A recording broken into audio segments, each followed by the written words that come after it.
Welcome to Wednesday's Mindful Minutes, where we are praying the names of Jesus. This week we are praying Physician, Iatros, praying the name.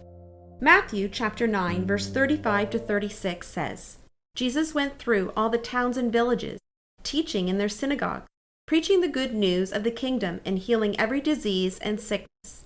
When he saw the crowds, he had compassion on them because they were harassed and helpless like sheep without a shepherd. As we reflect on this verse, let us praise God for his healing compassion and offer thanks for God's healing power. May we confess any pride which keeps us from asking for what we need and ask God to deepen our sense of dependence on him. Our devotionalist writes, Matthew's gospel recounts 14 spectacular miracles that displayed Jesus' healing power. 5 of these appear in chapter 9. Jesus heals a paralytic. He heals a woman of chronic internal bleeding. He brings a dead girl back to life. He restores the sight of 2 blind men.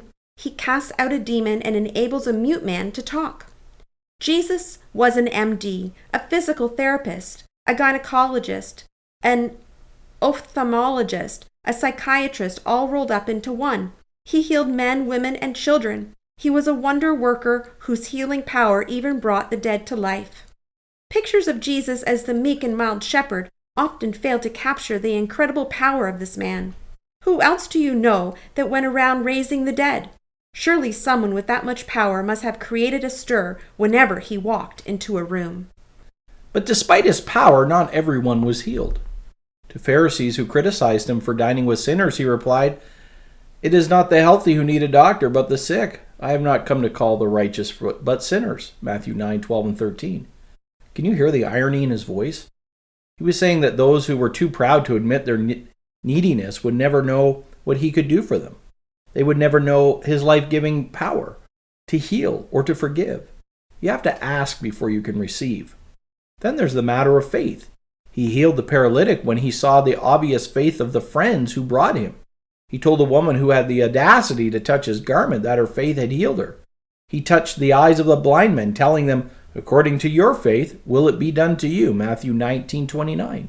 Time after time, wonder after wonder, Jesus healed and restored those who displayed 2 things, faith and humility. These 2 ingredients were catalysts for his power. The next time you pray for healing, why not go out on a limb? Admit to yourself and to Christ just how desperate you are for him to touch you, body and soul. Then tell Jesus you believe in his power to heal you. Stop hedging your bets and qualifying your prayers. Ask him to glorify himself by making you a spectacle of his healing power and his great compassion. If in response you sense him asking you to do something to affect your healing, like asking others to pray for you, repenting of sin, or changing your lifestyle, or seeking out the care of a specialist, do that as well. Don't limit the ways God can answer your prayer for healing and grace. Thank you for joining us today. We hope you have a blessed day. We look forward to seeing you again tomorrow for another episode of Mindful Minutes.